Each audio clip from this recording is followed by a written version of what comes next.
What's up and welcome.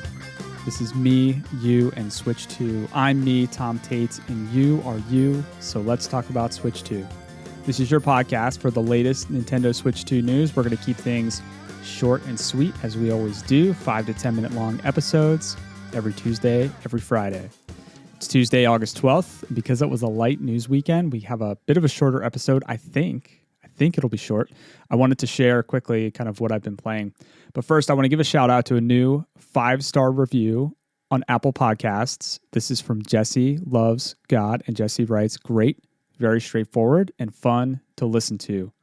I appreciate that. I appreciate that review. That's exactly what I'm going for. I want this to be a straightforward news show to fit into your day in those small little pockets. Maybe that's in between podcast episodes. I'm not sure. Every rating helps support the show, so I appreciate it. Even if you don't write a review, but just give the rating, I really appreciate that. But if you do write a review, I'll read it on the show. So thank you. No spoilers on this one, but I did roll credits on Donkey Kong Bananza. And if you haven't finished this game yet, or if you haven't even started playing it, you are definitely in for a treat. It's probably a solid 9 out of 10 for me, and I would put Odyssey right up there at 9 out of 10 too.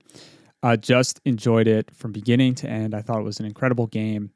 I hit a point in the game, probably midway through the game, where I had to stop getting distracted from the millions of things that you can do in each layer. And I feel like once I decided that I'll come back for everything later, I really enjoyed the pacing of the game a lot more. So I was dragging everything out, and I was honestly getting a little bored. I wasn't getting bored with the game. I was just getting bored with the lack of story progression. I don't mind long games, but I like games to feel like they're moving forward. And I hit the point in Bananza where I was spending too much time just destroying things and looking for secrets that it kind of halted the game for me. But I really enjoyed it, and I recommend it for sure. Also, over the weekend, I played through the Adventures of Elliot's demo. This game is from Square Enix. It's from the developers of Octopath Traveler, and it's in that same HD 2D art style. If you've seen the new Dragon Quest remakes or Octopath, you kind of have a feel for that. On paper, you might call this kind of a Zelda-like because it's top-down. It's an action RPG. You have swords, you have bombs, you have a bow. You run around, you can cut grass. It feels very much like a Zelda game. But I actually think after playing the demo, it feels more like an Ys game or a Mana game. And elements of those games start to show up a little bit more. Either way, whatever you want to compare it to, the demo was incredibly satisfying. So if you're looking for a game like this, I definitely recommend trying the demo.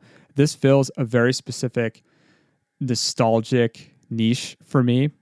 These games were always kind of a pillar of gaming for me growing up. It was just challenging enough. Lots of areas to explore, bombable walls with things behind it, some interesting layers of weapon and skill customization, and it just has a solid look and feel and presentation. I am 100% in on the Adventures of Elliot. I think this is going to be a great game. The demo is free if you want to check it out. It is on the eShop today.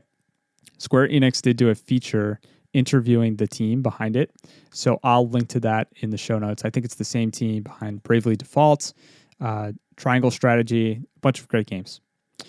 All right, let's cover the news. This past weekend, Drag and Drive had a demo event as well. This was the Drag and Drive Global Jam, where Nintendo Switch Online members could download the game and participate in online matches. If you haven't been following, this game is a wheelchair basketball style game, and it uses the Joy-Con 2's mouse controls to move. So you use both Joy-Cons to move the wheels. I didn't play it, but my kids loaded it up, and I watched the tutorial, and I watched a few rounds, so I did get to see it in action. It doesn't look easy. It didn't look easy to control. It looked a little clunky to control, but I'm sure that it plays much smoother once you start to get the hang of it. My kids were stumbling through their first couple of matches. Combing through Reddit, it looks like there are more positive reactions than negative reactions. But there is a clear split. There are a lot of people who just did not enjoy this style of gameplay. The full game will release later this week. We'll keep an eye out for reviews, and I will likely give it a solid try at some point in the future.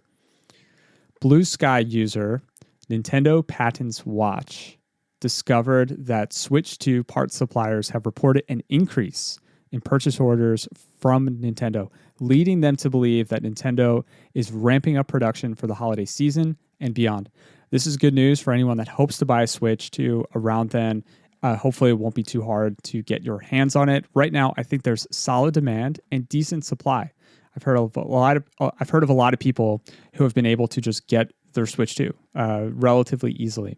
And I'm sure Nintendo wants to keep that going throughout the year. They want to keep selling as many units as they can to boost that install base. So we'll see come the holidays if it's hard to get a Switch 2. Nintendo Life reviewed Madden 26 for Switch 2, giving it an 8 out of 10. The game is landing later this week. It'll be out on August 14th. This is a big deal because the Madden games, typically on the original Switch, were non-existent or not as feature-rich. So here's PJ O'Reilly's pros and cons from the review, which I'll also link in the show notes. Joys, the best Madden has looked or played in recent memory. A solid Switch 2 port that gives you all modes working as they ought to. On-the-field animations, passing, and tackling are all improved this year. It's 40 frames per second, so PJ writes 40 FPS feels spot on in handheld mode, and a solid starting point for big AAA sports games on Switch 2. And the cons, server issues for early adopters, always online aspects are a pain, and no crossplay. And he mentioned too on PS5 there were some server issues as well too. So we will see when this game gets released how it holds up in other reviews. I want to see college football on Switch 2 now. The college football series has had a bit of a revival the past couple of years. I wanted to share some recent accessory announcements and releases as well. 8BitDo is receiving some very positive reviews for their Pro 3 controller. I have a bunch of old 8BitDo controllers. I didn't get any of the Pro ones recently. This is compatible with Switch 2. It has TMR sticks and Hall effect triggers. If that doesn't mean anything to you, just know that they're good. Magnetic buttons that can be swapped out. It has these joystick caps that are a little silly, almost a joke, but they included them in the packaging. And it is lacking a headphone jack. I noted that myself. That might be a deal breaker for some. But it looks like an amazing controller. Definitely one to watch. And they do go on sale from time to time. The price will typically reduce. I don't know if that's going to be in the future, given tariffs and all these other things that are happening. But 8BitDo, high quality controllers, especially at the Pro level. Turtle Beach announced the Airlight Fit wired gaming headset for Nintendo Switch 2, which has complementing colors to the Joy-Con 2s. So the kind of coral and blue colors are complementing on these headsets. Quick stat dump, officially licensed for Nintendo and Nintendo Switch 2. This headset is also compatible with Switch Lite, and Switch OLED. High quality 40 millimeter speakers for superior sound isolating bidirectional mic with flip to mute functionality, premium noise isolating ear cushions with comfortable over-ear fit, lightweight headset design, on-ear volume control.